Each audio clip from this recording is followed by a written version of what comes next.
Welcome to the subscriber Q&A. I'm going to be doing these regularly. No, I'm not. But I thought I'd do this one. I'm doing it live as well on Twitch, but the people from Twitch chat can't participate either. And I'm using this throwback system. Do you want to say hello, little Twitch chat people? Go on, say hello. I'm going to ignore you. Hi. Don't say Tory. All right, well, we're going to turn these guys off. We don't need these people here, do we?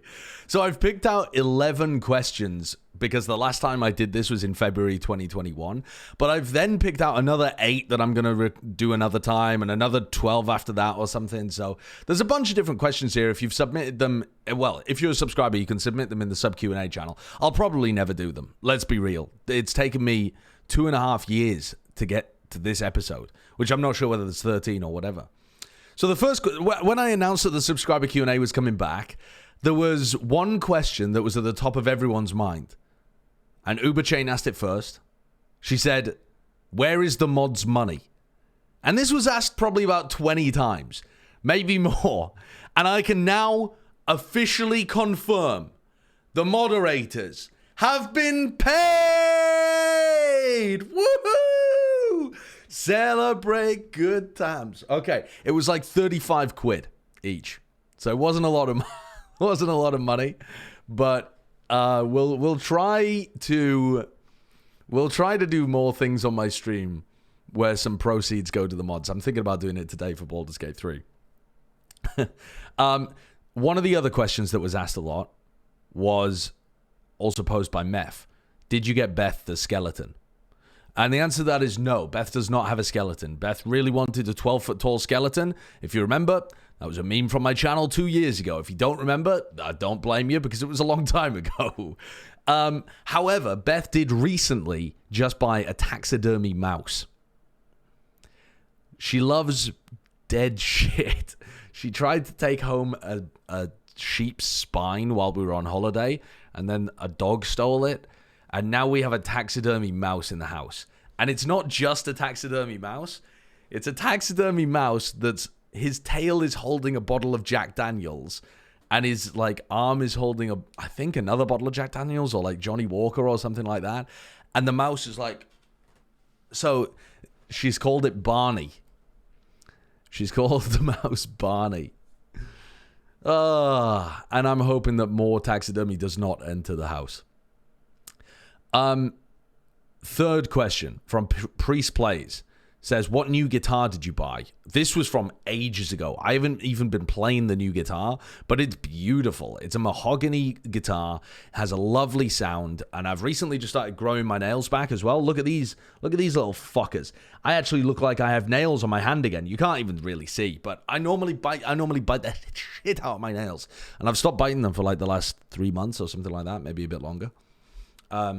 But I haven't got back into it yet because I've been working a lot, and in the off season I've been prioritizing doing sports and family stuff instead. Sports because I'm fat, and family because my family is still kind of on the edge after my brother died. So I've not been playing too much guitar instead. But it is beautiful. It's called the Bristol by Blue Ridge BM15S. If you're interested, it's a really nice guitar for fairly cheap.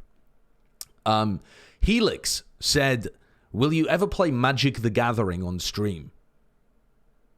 No, I don't think it's a very good stream game. I enjoy playing it. I play Magic the Gathering Arena all the time on the app. I don't think it's a good stream game. If you disagree, maybe you could tell me in the comments, but I think it's kind of crap. I think it's not that interesting to watch other people play, especially if they don't know a huge amount about the meta and stuff. I just have a couple of decks that I play because I don't spend money on Magic, and if you ask me, like, how to play that deck exactly, I could tell you. But if you're asking me, like, more metagame stuff, like, I don't know. I think it's a little dull.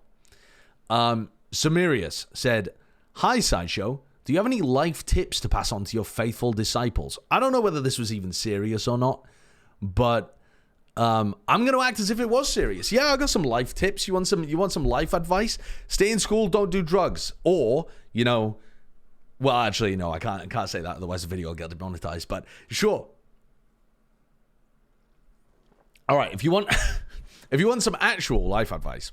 So, recently, obviously, going through, like, my brother dying and having to help my family through that as well, I realized that I have kind of accidentally built up some good ideas about how to approach a bunch of situations.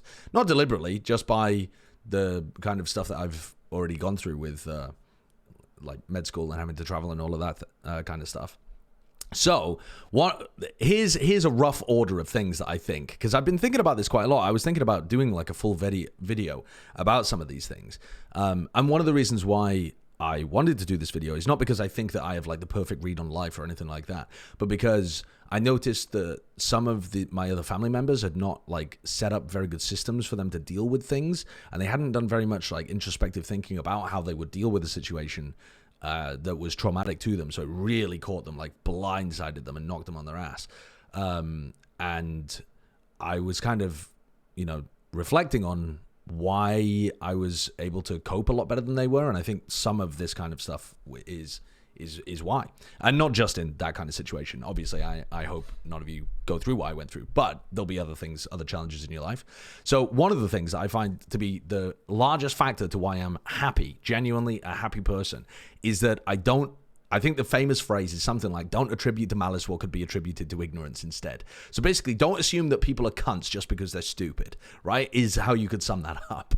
Always assume, and I think you can take it a step further and even say that always assume that people are acting in a way that is not malicious. Like, even if they are doing direct harm to you or to other people around you, you can, there's probably some kind of reason, whether it's to do with like comfort or them being scared about a situation and projecting their feelings out in unhealthy ways. Like, even if you disagree with their actions, assuming that people are acting in a way that makes sense within their own internal logic is going to be more helpful for you to find the key reasons behind it and be able to tackle it without just dismissing them out of hand or getting angry about it or assuming that they're just shitheads.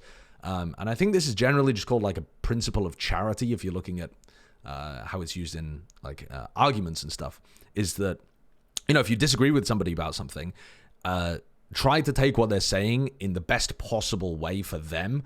So I think sometimes people call this a steel man argument instead of a straw man argument as well, where, if you disagree with someone about something, really try and take what they're saying, make it as solid an argument as possible, even if they're not presenting it like that, and then try and explain to them or dismantle what their position is whilst being as charitable as possible. And I think this allows your thinking to be more reasonable in disagreements.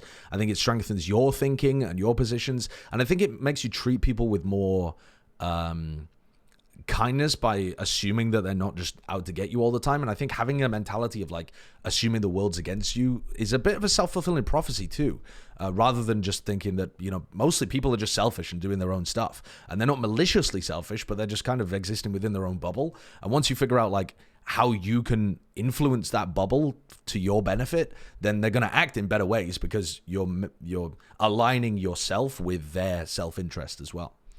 One of the other things that I think is extremely useful in my life is evidence-based medicine.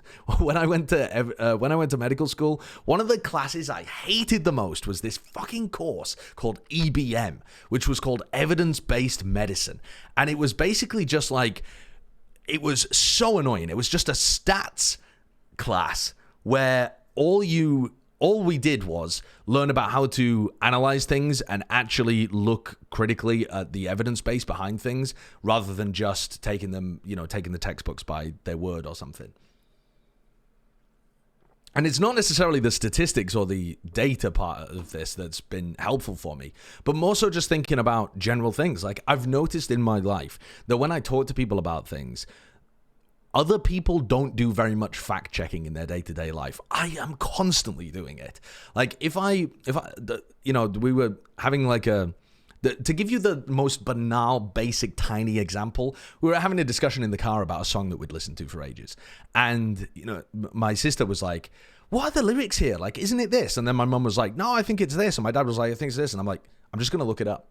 Like, why would we have this discussion? We're not going to be able to get to the root cause of it. Let's just find out what the answer is. You can do that. Guys, Google exists. You can find out the answer to anything that you're disagreeing about. Or at least you can find out good evidence bases to actually build on like what your position should be. The other important part too that I learned from medical school was this concept that is so obvious, and yet you guys are going to think that I'm stupid by pointing it out, but I guarantee that you're probably not using it as much as you could be. And this is the annoying part about any of these things, is that all of the advice is super basic. It's just about actually putting it into practice. Okay, so this is just the way that they described it in medical school was cues. So when you are listening to somebody, and they said, so the context was, if we were taking a medical history, and they said something like, oh yeah, my back's been hurting for a while. There's just a really sharp lancing pain. And you're talking to them about it a bit, and they're like, yeah, I just can't do my weightlifting anymore. Whatever. And the idea being that people are going to bring up in conversation different tidbits about things, and it's on you to be actively listening to what they're saying and trying to find threads. And this is a fantastic interview technique that I don't think people do enough within esports, because a lot of them are not particularly trained in this kind of stuff. Not that I am really that much anyway.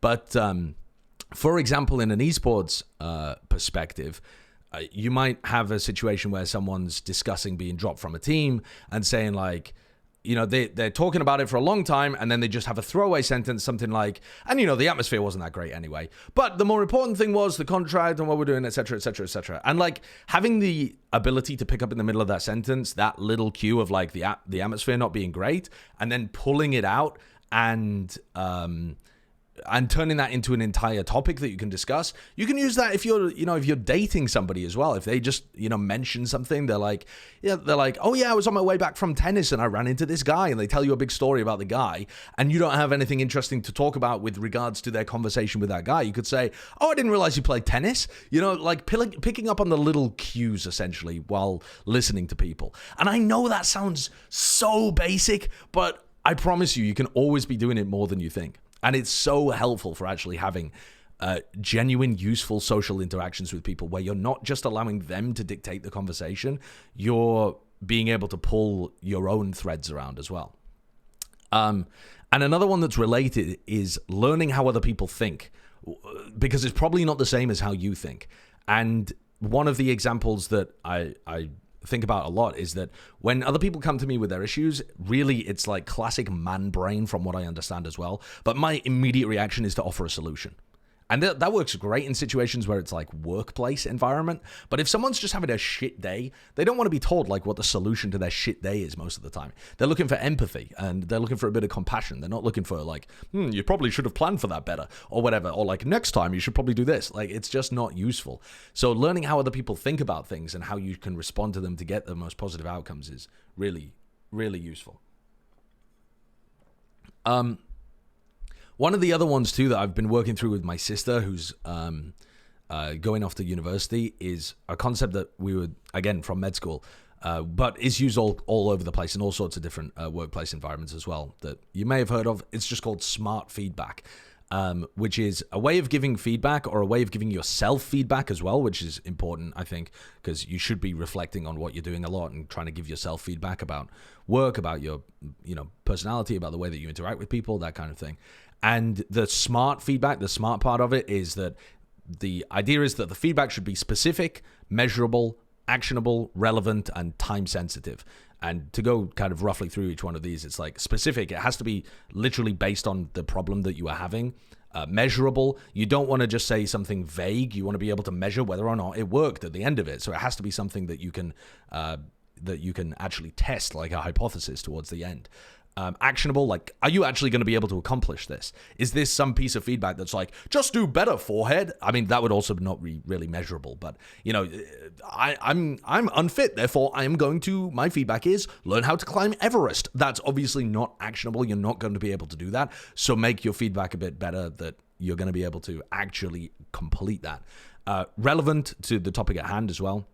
Somewhat similar to specific, but specific's more about having something small and chunked down rather than the entire thing. So taking it in chunks, whereas relevant is more to do with making sure that it's actually going to fix the problem. And time sensitive, you want to put a time limit on it, so you're not just always having this thing that you're supposed to be doing, but you never get around to it. And it's incredibly useful. It's way better than just having get better at this.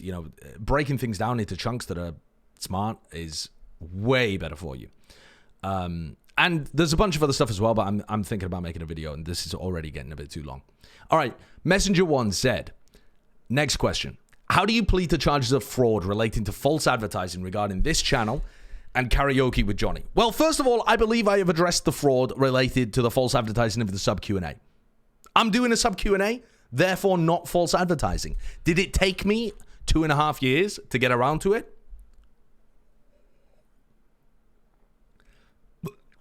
Yeah. Yeah, it did. But fuck you. Karaoke with Johnny. Johnny just needs to get on with it. I'm down to do it, but it was on Johnny's channel. It wasn't me.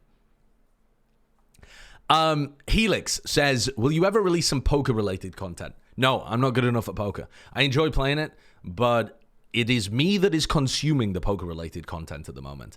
It's an absurdly deep game. It's unbelievable. I think it's been extremely useful for me in terms of having good understandings of, or at least better understandings of, like, risk assessment and expected value.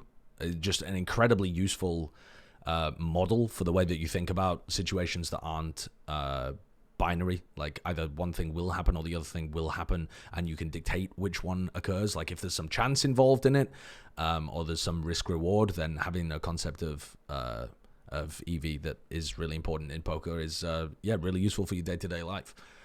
But I'm not good enough at the poker stuff to really make content around it, and it doesn't do well with sponsors. It kind of turns people off, so it's not the greatest thing to be streaming on Twitch if you're trying to then again, a lot of the top streamers are doing gambling stuff anyway, so but I did like it. All right, Uberchain said, what was part of your decision in going soft vegan or vegetarian? I'm sandwiching the hard-hitting questions with some fluff in the middle, but all right, this one gets a little dark.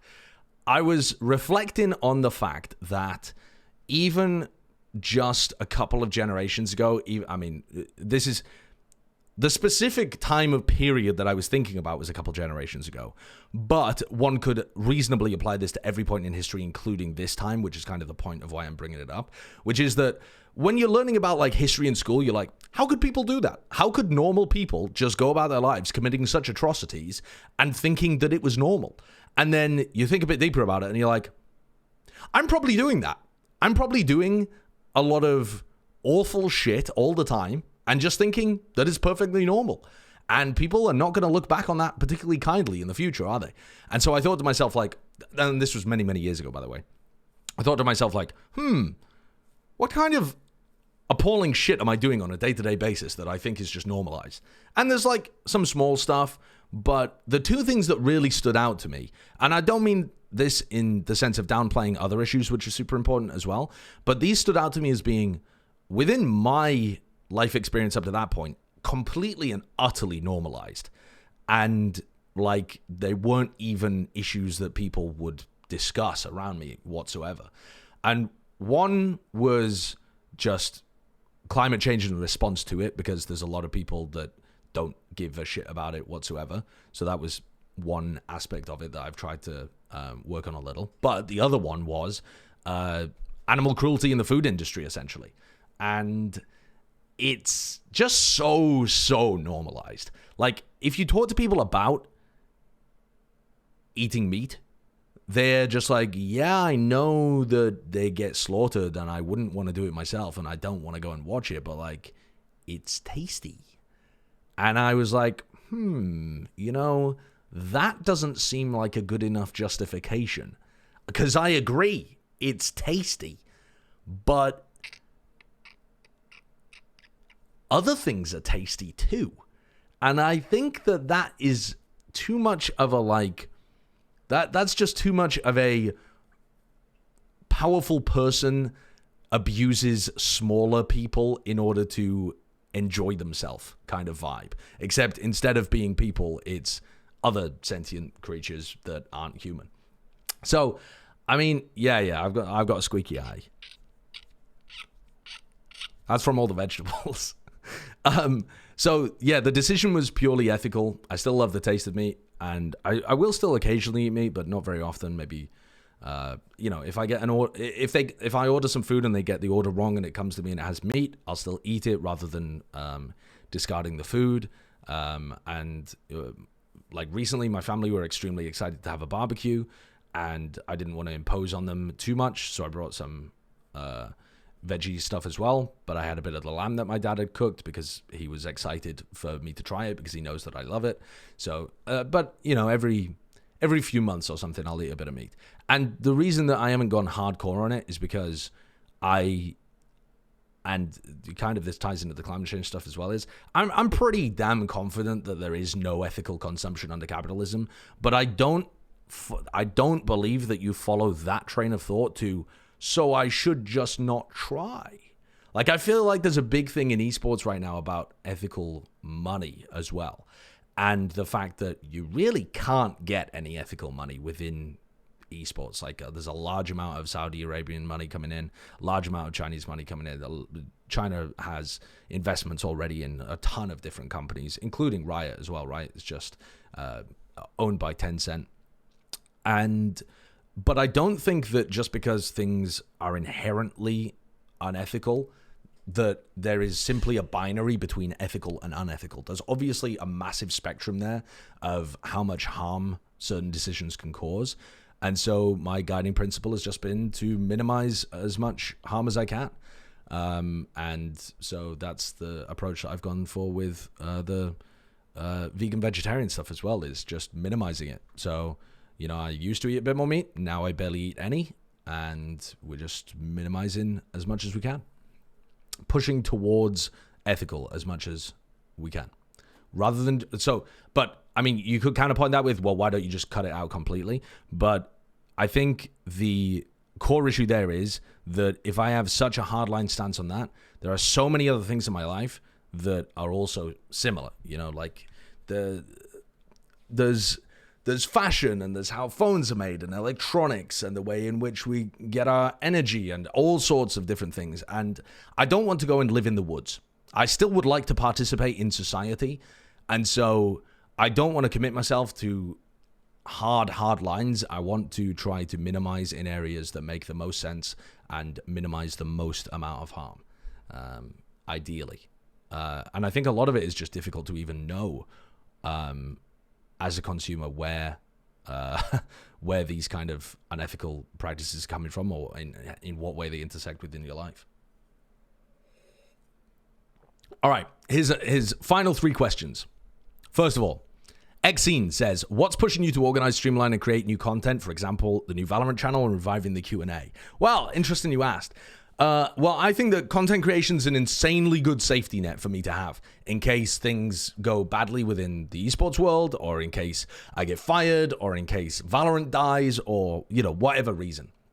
Content creation is just a fantastic safety net, and it's massively hit the mainstream.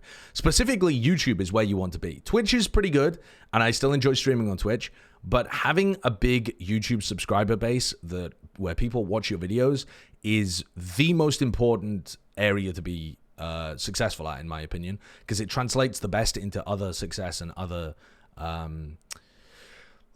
revenue sources elsewhere as well. And I suppose the second best place at the moment is probably TikTok, just because that's the area that's going crazy in terms of views as well. And in terms of content creation stuff, I'm good at it. I enjoy doing it. And I've built up a base by doing it for about the last 9 years, right? I first started streaming on Twitch in, I think, 2014, which is unlike a lot of my peers. A lot of my peers have either started it very late, or didn't really commit to it, or aren't that great at it. They're much better at casting than they are at streaming. And for the last 9 years, I've basically just been, because I'm lazy, only putting in about 50% effort. Where, I don't upload anything without thumbnails. I didn't have a proper Valorant channel. The algorithm hated my channel, but I just was I'll just throw things up there. So, I think if I wanted to do some content creation, or even YouTube full time, and also cast full time as well, I totally could do that. It's just that I haven't prioritized that in my life. And as I see myself, for starters, settling down in the UK, there aren't many esports opportunities in the UK. If I want, Riot have been wonderful so far at agreeing to fly me out to LA. But if the purse strings tighten and that isn't an opportunity anymore, maybe I'd be able to fly into Berlin. Maybe I wouldn't be able to. I'm not looking to relocate at the moment, so I want to be able to have backup plans. And the best backup plan at the moment for me is doing much more content creation stuff. And I think I can do that at the same time as doing casting. And the off-season's just the perfect time to do all of the just busy work, setting up a new channel, starting another couple of things, making sure that my processes are streamlined for editing, making sure that I have people that I can reach out to make thumbnails and have all of that set so that I don't have to be casting, and like halfway through an event, scrambling to get a video out because I wasn't ready for one and ended up pushing something that's either half-baked or isn't set up properly to be able to get the clicks that maybe the content deserves. So the idea is use this off-season to set up a bunch of systems that could be in place for when I go back to casting next year. I'm not saying that I'm going into full-time content creation right now. I'm just saying that I'm trying to set that up as a possibility for the future. Although I would also like to do producer work in the future. That would be my number one job. But probably have to relocate for that, which sucks. All right, second to last question from Mega Nuke. He says, they say, the favorite games of all time. My favorite games of all time. I think the first game that I can remember playing on a handheld console was a Pokemon game. I've probably played some other games before that, but from what I remember, playing on like the Game Boy Advance, I think it was that the fat purple one? And then I played it on the DS as well. That was the like square silver one. I played Pokemon games on that. I played Ruby. I probably played some other stuff before that, but I can't really recall. Pokemon is definitely one of my favorite games of all time. If I can choose like a series, I suppose. And at the moment, Pokemon Infinite Fusion is the best game that I've played of the Pokemon series, which is silly because it's not even a real Pokemon game, really, is it? It's not. It's made by the community, but it's goated. It's absolutely goated. Then I moved on to playing the PlayStation 2. I got a PlayStation 2 for my 13th birthday, I think, and my favorite games there were definitely Jak and Daxter, or like the Jak trilogy, Jak and Daxter and Jak 3 specifically. Unbelievable games, so good. And the Ratchet and Clank games as well, which are fairly similar. I think they actually might be made by the same company as well, Naughty Dog. Might not be, though. I'm not sure. But such a good couple of games. I also had a bunch of other games for PS2. It was a fantastic console, but those were definitely the ones that I sunk the most hours into. Then, once I got to the PC, my second ever PC game that I opened up was like, I played Assassin's Creed 2, and I was like, okay, I quite like this. And then I opened up the Orange Box. And I was like, holy shit, this is unreal. Everything about the Orange Box was unbelievable. Half-Life had a phenomenal story. Portal was an insane puzzle game. So good. And then TF2 stole my childhood. Actually, my adolescence. But it literally robbed me of my adolescence. And I would not have it any other way. I made fantastic friends during TF2. I experienced, like, friendships of people that had very, very different backgrounds to me. I was also... This sounds unusual reflecting on it at the time, but how old was I in 2010? I was 16 when I started playing competitively for TF2, and I was playing with people who were like in their late 20s or in their 30s as well, and having that interaction of like having to be in a team system with somebody that expects you to communicate properly, and like if you're like, for example, I'm at home, like if my mom calls me for dinner, I've got to go and get dinner, and I'm not asking my mum to like make dinner at a certain hour because I have to play a TF2 scrim or something. So I was just hiding it from my teammates, and my teammates were like, you've got to communicate to us like when you're available, when you're not available. You've got to communicate like, I might be having dinner at this time. Please find a substitute. Stop just fucking us over by leaving willy-nilly. And I was like, I'm a kid. I don't understand. I mean, I was 16. I probably should have known better. But I was like, I'm a kid. I don't know how to communicate with people. So that was a real developmental time as well, honestly. Other incredible games for the PC that I've loved. The Dark Souls series. Holy! With Sekiro, actually, as not a Dark Souls game, but still like a FromSoft game. Sekiro, my favorite.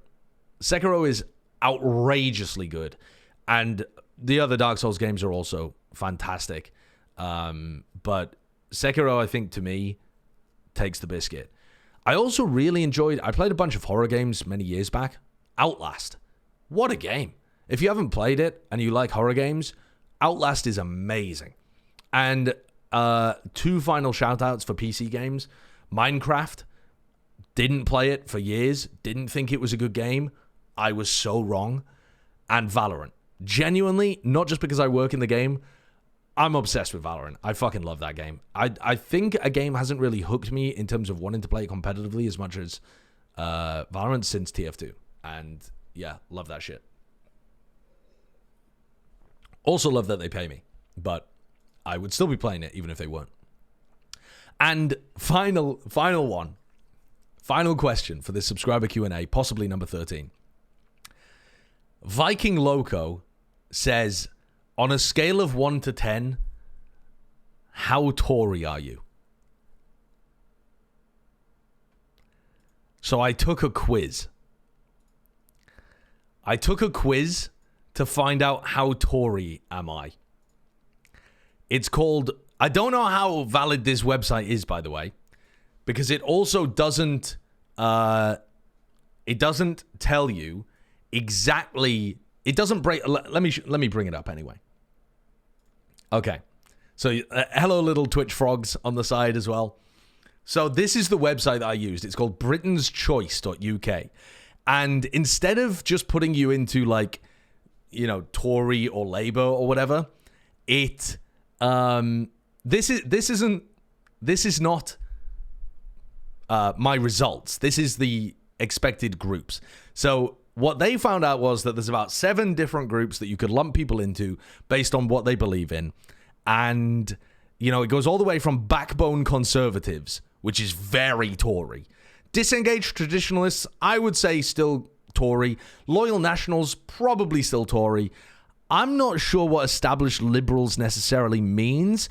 A group that's done well and means well towards others, but also sees a lot of good in the status quo. They're comfortable, privileged, cosmopolitan, trusting, confident, and pro-market. I would say that is probably the centre-right as well. I think that would still come down to the Tory party, probably in the UK. But I haven't looked at this necessarily. So I took the quiz, okay? I'm not going to go through the entire quiz live now, but this was my result. I got progressive activist.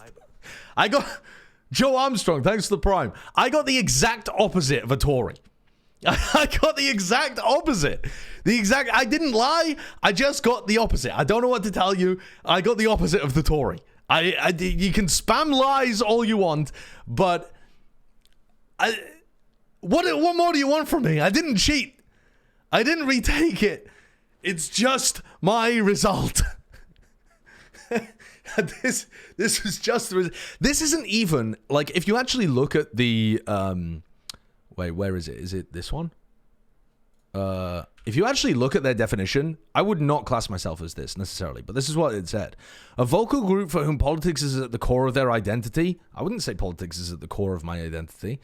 Who seek to correct the historic marginalization of groups based on their race, gender, sexuality, wealth, and other forms of privilege. I mean, yeah, fair enough. They're politically engaged. Honestly, I'm not that politically engaged. Critical of Karmic Core. Opinionated, yeah. Frustrated, whenever I play Baldur's Gate. Cosmopolitan, I literally live in a fucking field. And environmentally conscious, sometimes. Barely conscious is how I would describe myself. But yeah, I think I would describe myself more in this group, probably, except I'm not necessarily turned off by the divisiveness of politics, and I wouldn't consider myself politically exhausted. I would consider myself like I could do more, I just don't because I have other priorities. But yeah, apparently according to the quiz, I was the anti-Tory. So do with that what you will. Do with that what you will. All right, we'll have another subscriber Q&A coming out. I'm going to answer many more of the Valorant questions, but I think I'm going to put that one on the Valorant channel. And then people ask me a bunch of Plat Chat questions as well, and I'll probably put that on the Valorant channel as well. And then there's more just like generic questions, and I'll do that one on this channel. But for now, that's your subscriber Q&A, and you probably won't get one for another 3 years, so cherish it while you can.